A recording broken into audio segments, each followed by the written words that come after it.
Exit poll के बाद महाराष्ट्र में अब आरोप प्रत्यारोप की राजनीति शुरू हो गई है। संजय राउत जो ठाकरे गुट के नेता है, उन्होंने ये कहा है कि पंतप्रधान नरेंद्र मोदी को करीबन 800 से ज्यादा सीटें जीतनी चाहिए थी। इसके ऊपर बातचीत करने के लिए हमारे साथ इस वक्त है एकनाथ शिंदे गुट के विधायक संजय जी शिरसाट। उनसे जान लेते हैं कि क्या ये संजय राउत का बयान किस तरह का है। क्या बताएंगे संजय राउत के इस बयान के बारे में? संजय राउत ये पागल किस्म का आदमी है। कभी भी देखेंगे तो उसके स्टेटमेंट में कोई दम नहीं रहता। अब ये इंडिया की सरकार आने जा रही है तो वो टाइम उसको सबसे ज़्यादा दुख उनके जो नेता है, आदरणीय सम्माननीय हृदय सम्राट राहुल गांधी को भी जितना दुख नहीं होगा उससे ज़्यादा दुख इसको हुआ है। क्योंकि इनको ये जो लाइजनिंग करने की आदत है ना, वो पड़ी है। अब कोई भी पागल आदमी को भी ऐसा स्टेटमेंट करना चाहिए क्या?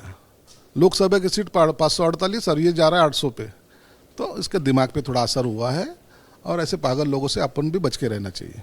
आपके एक विधायक है, मंत्री है, उन्होंने ये कहा है कि आने वाले दिनों में एनडीए का हिस्सा उद्धव ठाकरे बन सकते हैं। उस तरह की राजनीति पिछले दरवाजे से शुरू है, क्योंकि कई लोगों से मैसेज है वो पंतप्रधान नरेंद्र मोदी को मिलने के लिए उद्धव ठाकरे ने भेजा था इलेक्शन के पहले। अब इलेक्शन के बाद एनडीए का हिस्सा होंगे तो आपकी क्या भूमिका होंगी?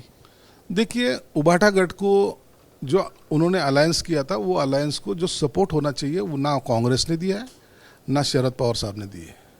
इसलिए उनको पता चला है कि अपनी राजनीति इनके साथ रहने से नहीं चलेगी, तो शायद वो कोशिश कर रहे होंगे, लेकिन मुझे पता नहीं है। अगर करते हैं तो अच्छी बात है। तो आपको मंजूर है वो अगर अलायंस में आएंगे? वो आए ना आए हमें कोई फर्क नहीं पड़ता। आप रहोगे या आप विरोध करोगे? नहीं, हम विरोध करने की क्या वजह होती है? आप अगर आना चाहते, आप अगर आइडियोलॉजी हमारी एक्सेप्ट करना चाहते, फिर से हिंदुत्ववाद अगर एक्सेप्ट करना चाहते, गर्व से कहो हिंदू ऐसे बोलना चाहते हो तो वेलकम। जो बाला साहब ने बोला था कि नहीं, उनके साथ नहीं जाना चाहिए, वो जो बात मानी नहीं। अब अगर आपको लगता है कि नहीं, बाला साहब ठाकरे साहब जो कहते थे वो सही है, अगर आपको अगर इसका ये हुआ है, एहसास हुआ है, तो आना चाहिए। लेकिन इनको अभी लेने का कि नहीं लेने का, इसके बारे में भी ऊपर के लोग सोचेंगे, और आज जाने का कि नहीं जाने का ये पार्टी के नेता सोचेंगे। पर एक बात तो साफ तौर पे दिख रही है कि जिस प्रकार से एग्जिट पोल के आंकड़े आ रहे हैं उसमें आपको झटका बैठ रहा है। हमें क्यों झटका बैठेगा? 45 आपका सक्सेस नहीं हो रहा है। नहीं, ऐसा कुछ भी नहीं है। देखिए, इलेक्शन के मोड पे जब रहते हैं तो वो टाइम कभी भी 2 सीटें ज़्यादा ही बोलना पड़ती है। कार्यकर्ता में उत्साह बढ़ता है कि अपनी इतनी सीटें चुन के लाना है, तो 2-4 सीट अगर प्लस माइनस होती है तो इतना बड़ा झटका बैठने वाली कोई बात नहीं। लेकिन एक बात ज़रूर है, महायुति महाराष्ट्र में भी आगे जा रही है, अच्छी तरह से सब सीटें ला रही है। इसलिए महाराष्ट्र में कोई कमी नहीं है, हमारे में कोई सीटों में कमी नहीं आ रही है। हमारी सीट जितनी चाहिए उतनी होती है।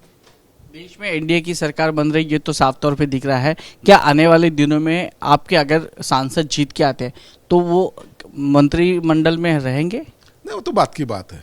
पहले मोदी साहब का शपथ विधि होने दो, वो टाइम सब डिसाइड होगा। और ये डिसाइड करने का अधिकार मोदी साहब है, हमारी तरफ से शिंदे साहब है, वो मिलकर तय करेंगे।